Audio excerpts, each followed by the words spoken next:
आज हम बात करेंगे बांझपन, इनफर्टिलिटी की बात करेंगे। आपको पता होना चाहिए कि इनफर्टिलिटी एक ऐसी समस्या हो चुकी है जो आज के समय में समय के साथ साथ बढ़ती चली जा रही है। ये लोगों के लिए एक बहुत बड़ा कारण बन चुका है। आज आप देख रहे हैं, चाहे वो स्त्री हो चाहे पुरुष हो, दोनों में ये देखने को मिल रही है। लगभग अगर हम बात करें, जो आंकड़े बताते हैं, लगभग 40% पुरुषों में इनफर्टिलिटी को देखने को मिलता है और लगभग 60% स्त्रियों में। लेकिन हमारे इंडिया में अगर चाहे पुरुष को हो चाहे स्त्री को हो, लेकिन स्त्री को ही बहुत बड़ा रीजन बताया जाता है कि ऐसी बहू है जो आज इतना समय को शादी को हो गया है लेकिन बच्चे नहीं हो रहे। लेकिन हम आपको बताना चाहेंगे, लगभग जो है उसमें से 20% ऐसे लोग होते हैं जो पुरुष और स्त्री दोनों जो है इनफर्टिलिटी के शिकार होते हैं। आपको बताना चाहेंगे, इनफर्टिलिटी एक ऐसा रीजन है, ऐसा कारण है। दोनों में कुछ ऐसे रीजन्स होते हैं जिनकी वजह से इनफर्टिलिटी होती है। इनफर्टिलिटी के पुरुषों में अपने एक अलग कारण होते हैं और स्त्रियों में जो है वो एक अलग कारण होते हैं। अगर हम बात करें, पहले बात करते हैं पुरुषों में इनफर्टिलिटी। पुरुषों में अगर हम इनफर्टिलिटी की बात करें तो आपको बताना चाहेंगे, कभी कभी ऐसा होता है कि हार्मोनल हार्मोन्स डिसबैलेंस हो जाते हैं, जिसकी वजह से उनमें कई दिक्कतें आ जाती हैं। आपको पता होना चाहिए, जो हार्मोन्स होते हैं एक बॉडी में, हमारे जो टेस्टोस्टेरोन बोलते हैं, जिसका वर्क होता है कि प्रॉपर जो स्पर्मेटोजेनेसिस होती है, स्पर्म का जो बनना होता है, हमारे शरीर से जो स्पर्म का फॉर्मेशन हो रहा है वो प्रॉपर हो रहा है कि नहीं हो रहा है, ये सबसे बड़ा रीजन होता है। इनके कई रीजंस हो सकते हैं। पहला रीजन होता है कि अगर स्पर्म का जो फॉर्मेशन हो रहा है वो प्रचुर मात्रा में हो रहा है कि नहीं हो रहा। 2 से 4 ml तक, 3 से 4 ml तक जो स्पर्म का सिक्रीशन होता है वो प्रॉपर्ली हो रहा है कि नहीं हो रहा। दूसरा रीजन होता है उसमें मोटाइल, कितने जो है गतिशील स्पर्म हैं, उसमें कितने स्पर्म ऐसे हैं जो मूवमेंट कर रहे हैं या नहीं कर रहे हैं।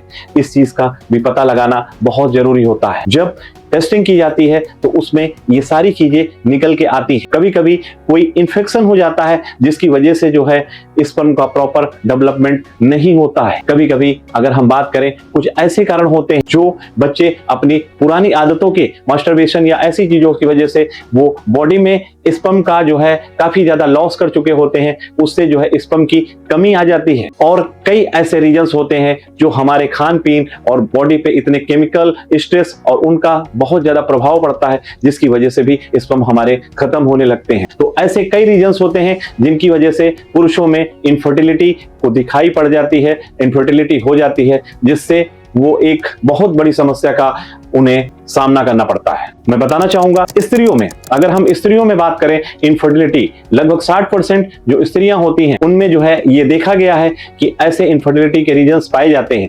लेकिन उसके क्या रीजंस हो सकते हैं, हम बताना चाहेंगे कि जैसे ओवरी होती है, ओवरी से ओवम, ओजेनेसिस के थ्रू ओवम का जो फॉर्मेशन होता है वो प्रॉपर्ली अंडा बड़ा बन रहा है कि नहीं बन रहा है, ये बहुत ज्यादा मायने रखता है। दूसरी चीज बताना चाहेंगे, फैलोपियन ट्यूब, जो फैलोपियन ट्यूब है उसमें उसका डेवलपमेंट या फैलोपियन ट्यूब में कोई प्रॉब्लम तो नहीं है। तीसरा रीजन होता है जो यूट्रस होता है, यूट्रस में एंडोमेट्रोसिस होने लगती है, कभी कभी उसमें स्वेलिंग आने लगती है, जिसकी वजह से उसमें दिक्कतें आती हैं और इनफर्टिलिटी का रीजन होता है। कभी कभी उस ट्रैक में इंफेक्शन हो जाता है, जिसकी वजह से भी कभी कभी इनफर्टिलिटी का सामना करना पड़ता है। हार्मोनल डिसबैलेंस, कभी कभी लेडीजों में जो फीमेल हार्मोन्स होते हैं, एस्ट्रोजन और प्रोजेस्टेरोन, इसका प्रॉपर बनना नहीं हो पाता है, जिसकी वजह से भी उनको इस तरह के रीजंस जो है दिखाई पड़ते हैं। ये सारी चीजें जब उनका टेस्टिंग कराया जाता है और देखा जाता है तो कभी कभी जो ओवम होता है उसका सही से डेवलपमेंट नहीं हो पाता है, जिस वजह से ऐसा भी कभी देखने को मिलता है। तो बहुत से ऐसे रीजंस होते हैं जिनसे आप पता कर सकते हैं। हमें अल्ट्रासाउंड कराना चाहिए, हमें उनकी हार्मोनल जो क्या होते हैं टेस्टिंग्स होती हैं उनको कराना चाहिए और गायनेकोलॉजिस्ट से या डॉक्टर से मिलना चाहिए और प्रॉपर हमें इस पे बात करके और इस दोनों चीजों को, समस्याओं को सॉल्व करना चाहिए कि पुरुष में हो रहा है कि स्त्री में हो रहा है। डॉक्टर को पूरा प्रॉपर डिटेल, दोनों लोग अपना एक सीमेन काउंट ले जाएं और उसकी एनालिसिस करके पूरा ले जाएं और फीमेल को अपनी सारी रिपोर्ट्स लेके किसी भी डॉक्टर से मिलिए और उसको प्रॉपर उस जांच कराइए, उन चीजों को बताइए क्या रीजंस हैं, क्या हमारा पीरियड टाइम क्या रहता है, हमारा क्या कब से है। और दूसरी चीज बताना चाहेंगे, आप कैसे पता लगाएंगे, अगर कोई न्यूली मैरिड व्यक्ति है और उसकी शादी अभी भी, दोनों पति पत्नी दोनों साथ में रह रहे हैं और काफी समय हो चुका है, 1 साल से भी ऊपर हो चुका है, और वो किसी कंट्रासेप्शन या जो है कोई मालाडी पिल्स या कोई भी तरह की ऐसी गर्भ निरोधक चीजों का इस्तेमाल नहीं करते हैं और प्रॉपर वो इंटरकोर्स करते हैं दोनों हफ्ते में 2 बार नॉर्मली, और उसके बाद भी अगर बच्चे नहीं हो रहे हैं तो वो बेसिकली इनफर्टिलिटी के शिकार हैं। वो जरूर जो है डॉक्टर से मिले और इस पे जो है बात करें। आपको शर्माने की जरूरत नहीं है, झिझकने की जरूरत नहीं है, क्योंकि आपको पता होना चाहिए, क्योंकि अगर समस्या है तो उसका समाधान भी। तो आप इस समस्या से ज्यादा घबराइए नहीं।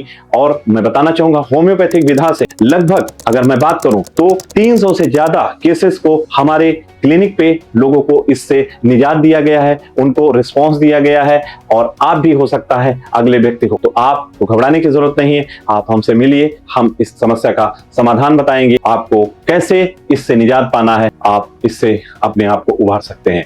धन्यवाद, नमस्कार।